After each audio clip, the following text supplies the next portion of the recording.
पश्चात आपने पीएचडी की और पीएचडी का भी आपका जो खासतौर पर विषय रहा वो बायोमास और अंग्रेजी में बोलते हैं काउ डंग, हम बोलते हैं गोबर, उसका कैसे उपयोग हो सकता है उस पर बहुत से रिसर्च किए हैं।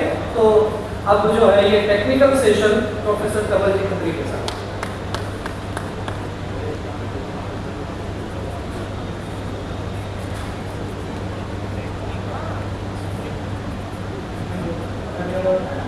जय गौ माता। तो सबसे पहले गौ माता और ऑर्गेनाइजर्स का धन्यवाद देता हूँ कि उन्होंने मुझे मौका दिया। तो जैसे कि आपने यहाँ पे विजिट किया होगा पंडाल में, तो एक प्रदर्शनी लगी हुई है गोग्राम में, गोपाल ग्राम, उसके अंदर बहुत सारी टेक्नोलॉजीज दिखाई हुई है। तो उस टेक्नोलॉजीज में आपने देखा होगा कि कुछ मॉडल्स बने हुए हैं। उन मॉडल्स में सबसे ज़्यादा मॉडल्स हैं जो बिल्कुल एकदम रिफाइनरी की तरह दिख रहे हैं, है ना, जैसे कार्बन यूनिट्स, ये जो गौमूत्र यूनिट्स, इस तरह से अलग अलग बहुत सारी टेक्नोलॉजी दिखाई हुई है। तो हम लोगों ने भी एक पर्टिकुलर रिसर्च एरिया में हमने काम चालू किया और वो था biomass to biofuel. So the topic of my presentation is sustainable eco friendly binder for chlorified biomass. तो क्लोरिफाइड बायोमास का मतलब क्या है कि कोई जो बायोमास है, जो वेस्ट है, बिल्कुल जो पराली है जो किसान बनाते हैं खेतों में, वो उस पराली को हम बहुत ही अच्छा एक ऐसा फ्यूल में कन्वर्ट कर सकते हैं जो कि जिसकी हीटिंग वैल्यू बहुत अच्छी है और जो कि इवन हमारे पावर प्लांट्स को बिजली पैदा करने में जो कोल यूज होता है उसको भी रिप्लेस कर सकते हैं।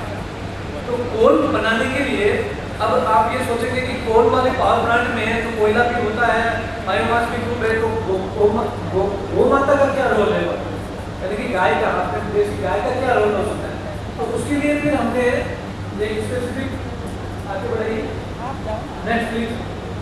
तो हमने काम किया वो है कि जो कोयला बनता है बायोमास से, उसमें बाइंडिंग करने के लिए मतलब जो है इश्यू आ रहा है, पेलेट और ब्रिकेट के फॉर्म में लेती है।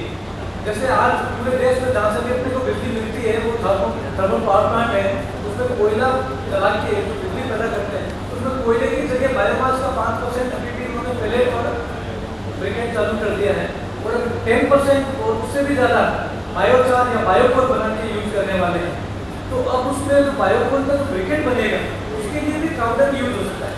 हमने ये रिसर्च किया कि काउडर से हम बायोगैस बना सकते हैं, वो भी हमने रिसर्च किया, बायोगैस बना सकते हैं और उसका जो बाई प्रोडक्ट है वो स्लरी के मुंह में मिलता है, वो बहुत अच्छा है, ऑर्गेनिक मैन्योर है। तो लेकिन ऐसे रो काउडर यदि आप खेत में डालोगे तो वो अच्छा मैन्योर नहीं होगा, ठीक है। तो अच्छा मैन्योर बनाना है तो आप उसको या तो बायोगैस बनाएं या वर्मी कंपोस्ट करके फिर उसको फर्टिलाइजर यूज करें। अब उसके अंदर भी हमने देखा कि फर्टिलाइजर तो ये बायोगैस प्रोसेस करते हैं, तो उसके बाद में एक जो स्लरी मिलता है उसको अपन डाइजेस्टेड बोलते हैं। तो जो बायोगैस का डाइजेस्टेड है वो भी बहुत अच्छा खाद है, लेकिन उसमें भी यदि आप उसको वाटर डीवाटरिंग कर दें, पानी को बाहर निकाल दें, तो फिर क्या है उसमें जो एक सोडियम फेज मिलेगा वो भी बहुत अच्छा फ्यूल हो सकता है। तो उसको भी हमने क्लोरिफिकेशन करके ट्राई किया। इसके अलावा हमने और भी बहुत सारे मटेरियल्स पे काम किया। तो हमने देखा कि काउडर का जो यूटिलाइजेशन है वो बहुत अच्छा है। इवन तो हमने हमारे हॉस्टल्स में जो बायोगैस प्लांट लगाया था, हमारे स्कूल, हमारे पूरी रेजिडेंशियल कैंपस है, तो जो बच्चों को खाना छोड़ते हैं उससे भी बायोगैस बन सकती है। तो भी कुछ बायोगैस प्लांट के लिए भी जो शुरुआत है बैक्टीरिया वगैरह को जनरेट करने के लिए, वो भी हमने बायोगैस ये जो काउडर उसी को यूज की। तो काउडर मतलब यानी कि जो कोई शुरुआत है, कोई बड़ी टेक्नोलॉजी आप यूज कर रहे हो, उसकी शुरुआत यदि काउडर से हो जाए तो और क्या कहना। नेक्स्ट तो क्लोरिफिकेशन टेक्नोलॉजी में बात करूँगा, उसके बाद में काउडर कैसे हमने बायोमेट्रिक में यूज किया उसकी बात करेंगे। तो ये मैंने वैसे इंट्रोडक्शन में आपको बात चालू कर दी कि हमारे पास बायोमास बहुत ज़्यादा अवेलेबल है, किसान उसको पंप चलाते हैं या बहुत ही कम पैसे में दे देते हैं। मैं उसकी बात कर रहा हूँ क्योंकि जो पशु भी नहीं खाते, गौ माता या दूसरे पशु भी और कोई पशु भी उसको खाता नहीं, जैसे कि मस्टर्ड डस्ट है, जो पूरी है मस्टर्ड की, या जो पराली है जो अपने ये जो किसान उसको जलाते हैं, तो उसकी जो प्रॉब्लम है बहुत ज़्यादा है। पंजाब, हरियाणा, राजस्थान और बहुत सारे स्टेट में एनवायरमेंट पॉल्यूट हो रहा है उसकी वजह से, और इंडिया है ओनली 2.3%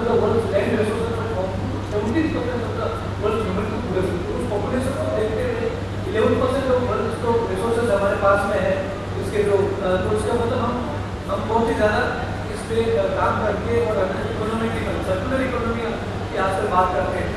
अभी तो मेहता साहब ने कहा कि ये जो गौ माता कभी बचेगी जब आपको इकोनॉमी और उसका जो यूटिलाइजेशन है, मतलब ये यूज सोसाइटी के लिए यूजफुलनेस आप बढ़ाएंगे तब होगा।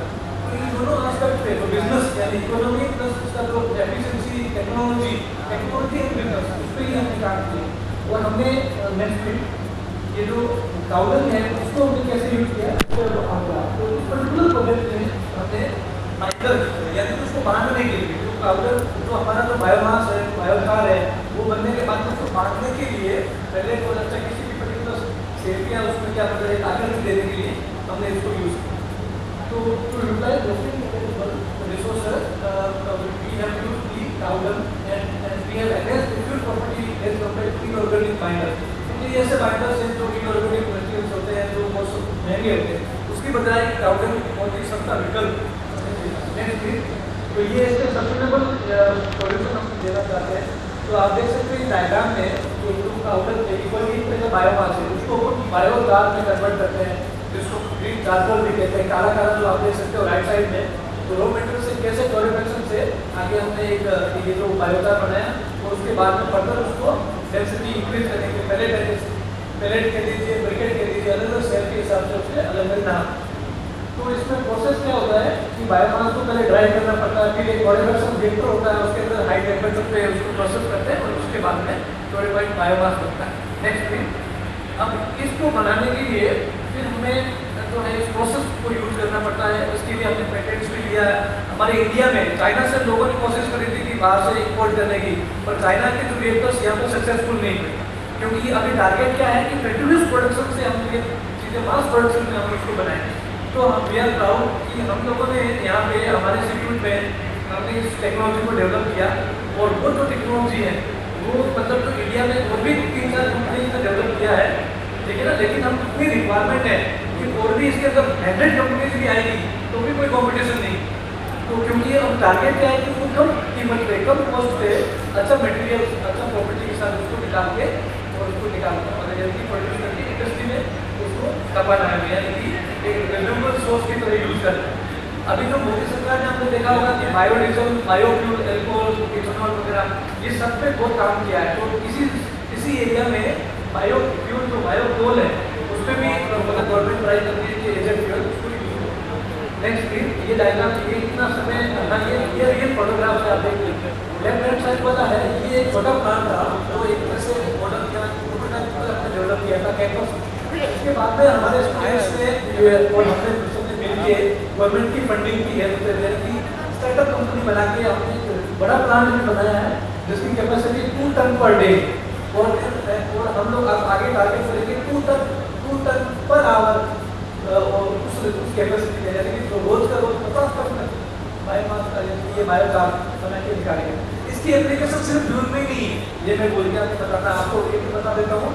इसको वापस कार्बन मतलब जो है साइकिल में कैसे यूज करते हैं। तो बायोचार जो है वो बहुत अच्छा मटेरियल है जो कि हम लोग फर्टिलाइजर की तरह घर में ले सकते हैं। तो मैं इसको भी बायोगैस बायोचार इन दोनों चीज़ को लिंक करूँगा आगे के कुछ स्लाइड्स में। उसके अंदर क्या है कि हम लोग यदि जैसे मान लीजिए काउडर यूज किया या और कोई मटेरियल यूज करके आपने बायोगैस निकाला, फिर जो स्लरी है उससे स्लरी से कुछ एनपी के जो नाइट्रोजन फॉस्फोरस पोटेशियम वगैरह जो ये रहता है वो बायोचार बायोमेनोर उसको यूज किया। आपने जो ये बायोचार बनाया उस बायोचार को उसके साथ मिक्स किया, वो ये we have found that kind of biochar is the best fertiliser. उसके लिए कार्बन क्रेडिट भी दे रही सरकार। अभी पूरा वर्ल्ड लेवल पे कार्बन क्रेडिट पे नया मार्केट आ रहा है, तो हमारे किसान और जो हमारे जो नए स्टार्टअप कंपनीज है इस पर बहुत काम कर सकती है। कार्बन क्रेडिट में सबसे ज़्यादा अच्छा रेट बायोचार बिजनेस में मिल रहा है। Next please.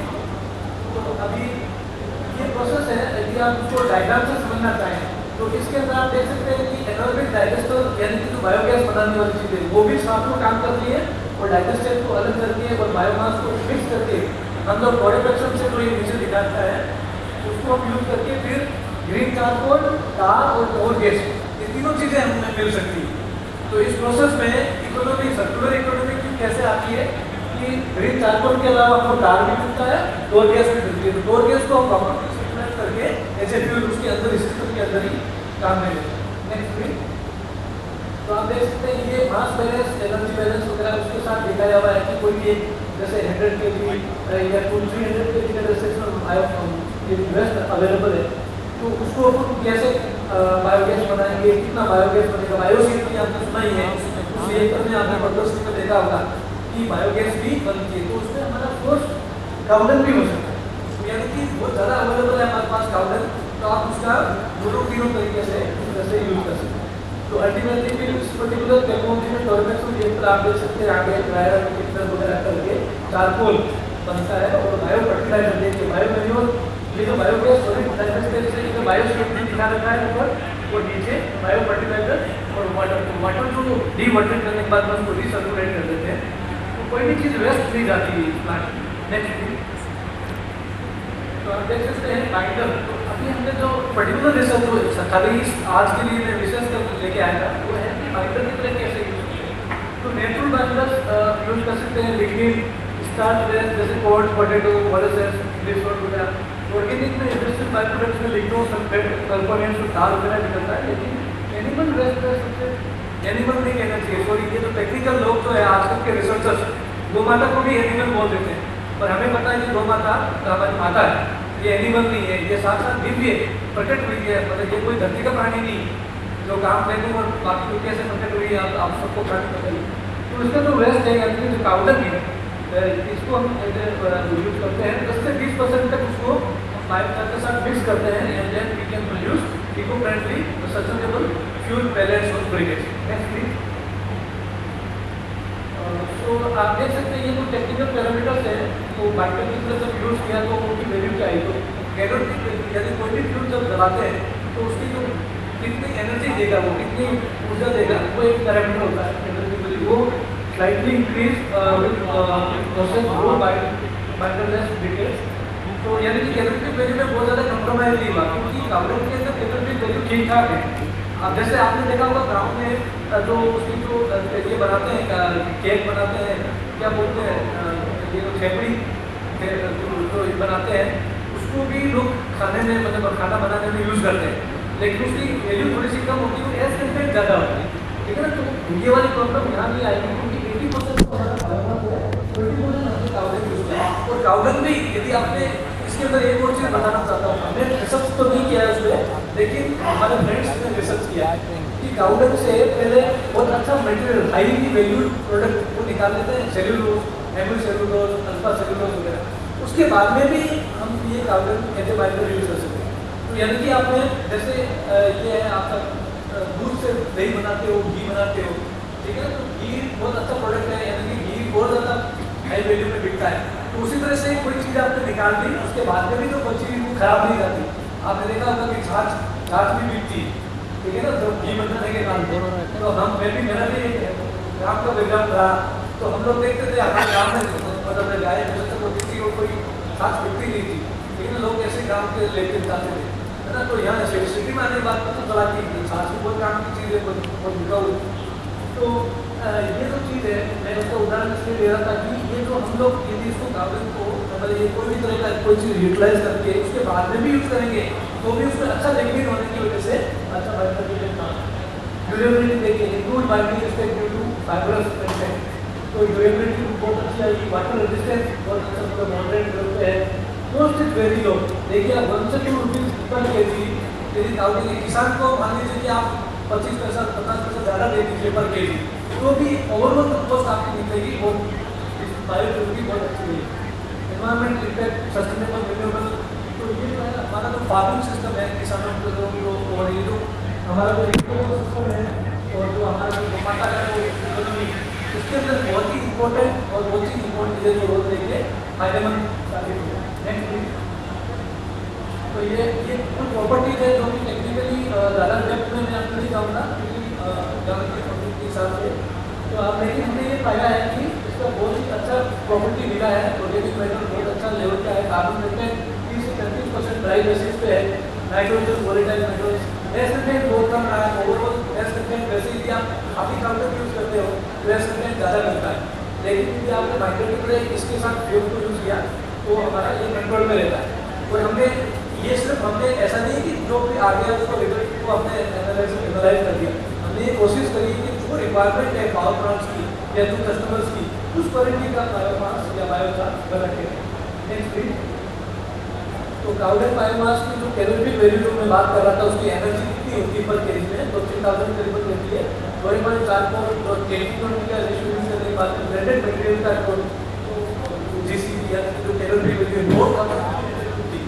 तो 4000 से ऊपर यदि केमिकल की वैल्यू आ गई है, तो इसका मतलब बहुत अच्छा फ्यूल को चलाने के लिए काम में ले।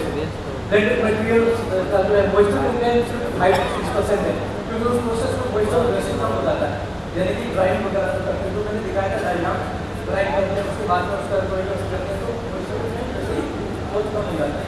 Next please. तो ये जो कंक्लूजन पे आता हूँ कि biomass based fuels are very good fuel, sustainable alternative fuel which can be used for power plant as well as other auxiliary industry. तो पावर प्लांट के अलावा भी जो छोटे मोटे जो बॉयलर्स हैं, दूसरे इंडस्ट्रीज हैं, है ना, जो आपका होटल रेस्टोरेंट्स हैं जो पैलेट्स की तरह यूज करते हैं, कोयला वो लोकल मार्केट से लेके आते हैं, वो काफ़ी महंगा पड़ता है।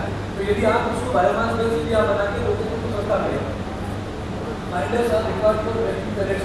तो यदि 20% भी यदि बाइंडिंग क्राउडेड की वैल्यू यानी मिलती है, तो ये किसानों के लिए बहुत गौशालों के लिए बहुत अच्छा एक प्रोडक्ट है। क्योंकि अभी मैंने देखा, मैंने बहुत सारे गौशालों को विजिट किया, तो कोई मूर्ति बनाने के लिए, दिए बनाने के लिए इस तरह से भी काम में लेते हैं, वो भी दिवाली होली वगैरह जो आता है तो उसके लिए बढ़िया है, लेकिन बाकी साल भर तो नहीं चलता है ना। तो उसको साल भर चलाने के लिए ये एक बहुत अच्छा सोल्यूशन है, क्योंकि जब आपको लाखों टन में जो बायोमास बेस्ड फ्यूल जब लगेगा, तो आप इमेजिन कर सकते हो तो लाखों टन में रोज का, तो उस समय हमारा जो 20% 10% भी बायोगैस की तरह या वो जैसे बायोगैस वगैरह तो पूरा एरिया है आपकी बायोसीएनजी। तो यदि ये वाला भी यदि एक एरिया भी यदि हमने पकड़ लिया, तो हमारे जो गौशाला सारे self Powder low moisture content economical and sustainable market for glorified biomass and to increase the powder numbers to lead to reduction in the calorie value, slightly reduction of the calorie value. हमने limit कर दिया कि 20% या जो भी ये कितना ही मिला। तो ये ब्रिकेट्स और पैलेट्स जो बायोमास का जो इंडस्ट्री है, उसके लिए पाउडर बहुत कहते हैं सस्टेनेबल रिसोर्स मटेरियल। तो ये सिर्फ एक छोटा सा एक आपने देखा होगा करीब 20 या 25 मिनट के मतलब प्रेजेंटेशन में एक एरिया ही मैंने एड्रेस किया है। तो बायो सीएनजी की बाकी एरिया आप देखिए, आप विजिट करना यहाँ पे जो पंडाल के अंदर जो लगे हैं प्रदर्शनी, उनको देखेंगे तो आप पाएंगे कि काउडर के ऐसे ऐसे मतलब जो एप्लीकेशन हैं जो आपने कभी सोचा ही नहीं होगा, इमेजिन नहीं किया होगा। तो हमारे काउडर भी यदि आप देखते हैं खाली एक प्रोडक्ट, तो हमारा लक्ष्मी जी का निवास है। तो आज हमने विज्ञान में यानी कि टेक्नोलॉजी, साइंस एंड टेक्नोलॉजी ने भी प्रूव कर दिया कि काउडर में लक्ष्मी जी का निवास है। ठीक है, okay, thank you very much, धन्यवाद, जय गौ माता।